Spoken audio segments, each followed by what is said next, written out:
Allora immagina la camera della nonna, la vecchia casa della nonna, la camera piena di umidità, le pareti che sembrano queste macchie di umidità sembrano dei continenti che si spostano con l'umidità, e sto bambino di notte che ascolta, vede, sente rumori, il cane che abbaia, la madonnina fosforescente sul comodino, ci sono tutti i rumori di scarafaggi sul legno, sulle travi di legno, tutta sta roba rielaborata, ecco, in poesia con le parole.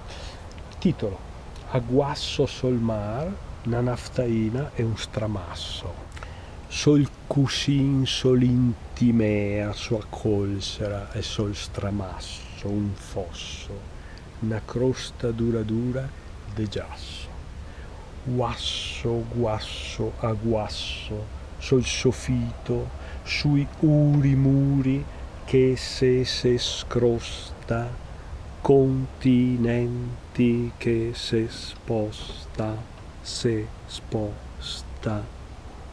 ic tac tic tac tic, eia che sbatte, a sveglia che sbatte sul comodino, a sbatte ic tac tic, un santin, a storia de Papa Sarto Fantoin. Ic tic ic, non se muove pi na paia, Niente. so è un can lontan che sbaglia, ia, ma madonnetta fosforescente a facciaro, ciaro come un faro, ro, faro fa, faro ro, faro fa, a tic tac, son marinaro de marina contento, strenzo in man e ciavi de tutto un bastimento. Onf, in mezzo al mar nero, russa, a nona del corsaro, 3 volte nero. Ric, scric, isciavi sgrende, isciavi rema, iga paura, isciavi i trema.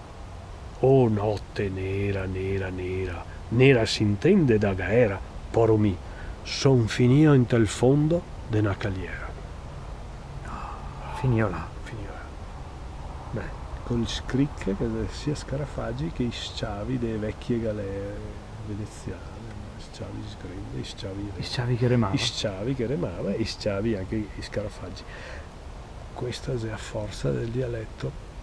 In italiano è un po' fatica arrivare a questo tipo di linguaggio, perché non so, ma parli che te entri più in profondità, no? Le sensazioni, se è il tuo mondo, se è la tua lingua madre. Te disi. Disole sì.